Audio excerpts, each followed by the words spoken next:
right, listen up. The infecteds are ruthless, strong, and they're smart. We were on a recon mission, killing infecteds. When we got redirected here, it'd be an emergency. I want a ready op ASAP. We thought you could use the help. Alistair? Yes, Jim. This nearby base was running tests. Where's Faction 13 now? Captain Rupert hasn't responded in a week. We gotta go now. I will protect my team. Then let's get started. We need a team that knows how to work together.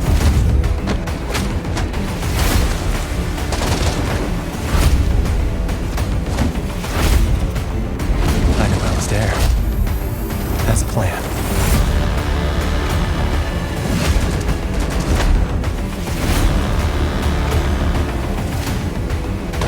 Hit him! Go, Jim. I got this.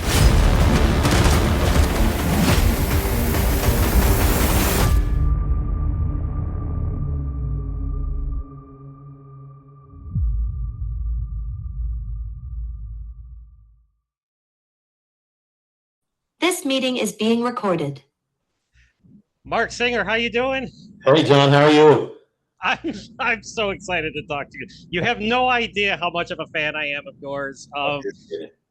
From the Beastmaster to V, oh my God, all of it. I can't tell you what a joy it is. I'm geeking out right now. I just have to kind of calm down a little bit, and then Thanks for the invitation. Believe me, I appreciate it too. Yes. So I know we're talking about Agent Recon, the movie got coming out, that you did with Derek and of course Chuck Norris. But can I just talk to you a little bit about the Beastmaster and V just for a couple minutes? Absolutely. You lead on. So again, since you're on my bucket list of interviews, so I get to scratch this one off today. So I'm so excited to be talking to you. And when people watch this video, they're just gonna be like, John, you need to calm down a little bit. But talk about the Beastmaster first. I remember it because that came out when HBO came out in cable, and it was being played all the time. And you, sir, instilled besides Chuck Norris, because Lone Wolf McQuade was kind of on at the same time, instilled my love of action and fantasy. So talk about doing the Beastmaster and what kind of legacy it has for you up to this day. It's hard to encapsulate something like that had such a powerful influence on my life. First of all, just on the most basic mechanical level, I learned so much about filmmaking from making the Beastmaster. We had John Alcott, the Academy Award-winning cinematographer for Barry Lyndon, as the man who did our lighting for us and set up the shots. And we had a film that was filmed in the coldest winter on record in Los Angeles up to that date. So it presented all sorts of challenges, and everybody on the film was a veteran.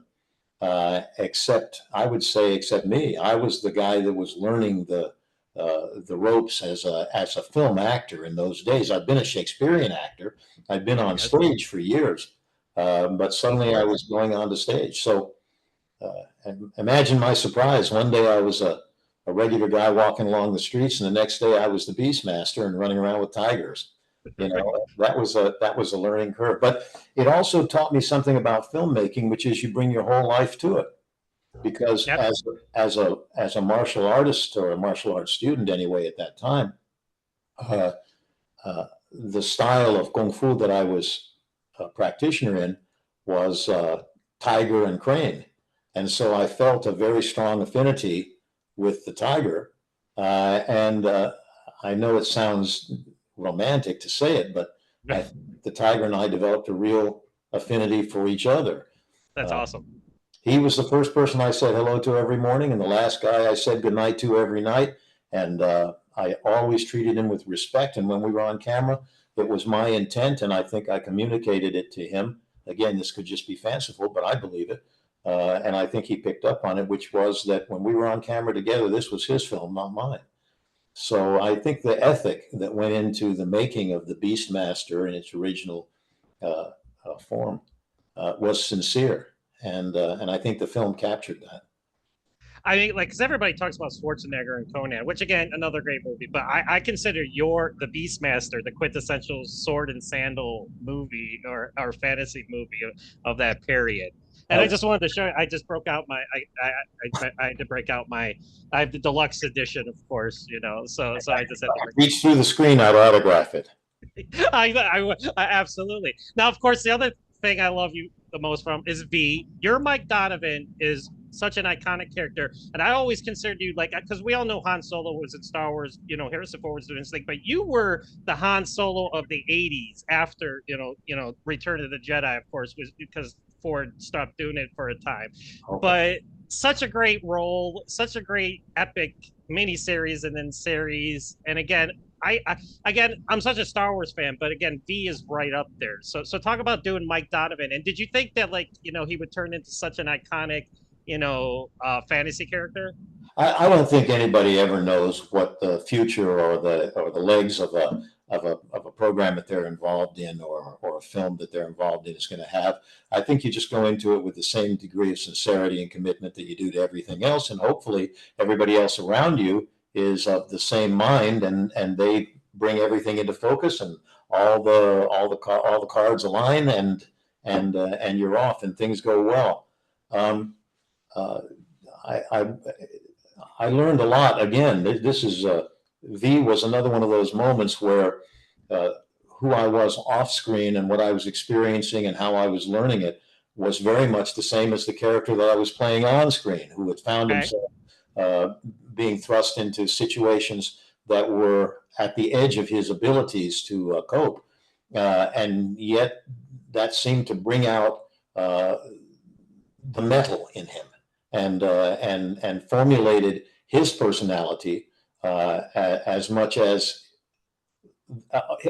the inherent qualities that were in his personality that he otherwise might not have developed.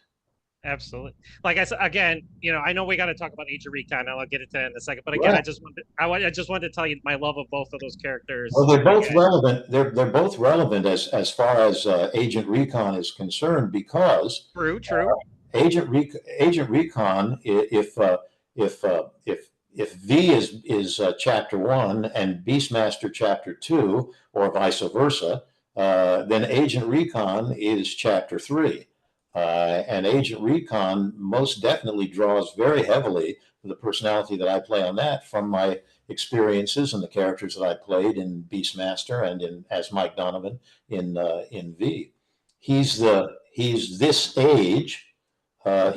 age's incarnation of that, and what that does is it reemphasizes the idea of filmmaking in particular. As a way of mirroring the life experience of the person who's on the screen, because the character Colonel Green, in his struggles in the military of this conflict that he's in, is very much like me as a veteran of the Hollywood scene and of life itself.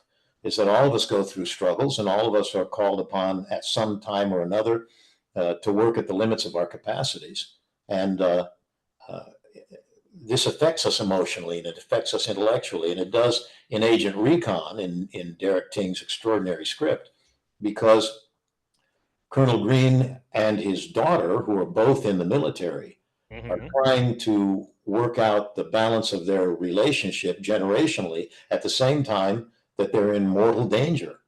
And that in turn, well, this is an unending kind of unraveling here, but that in turn mirrors the really heroic efforts of our director, Derek Ting, who is the producer, writer, author, director, and star of this franchise, Agent Recon. And so everybody was there for the right reason.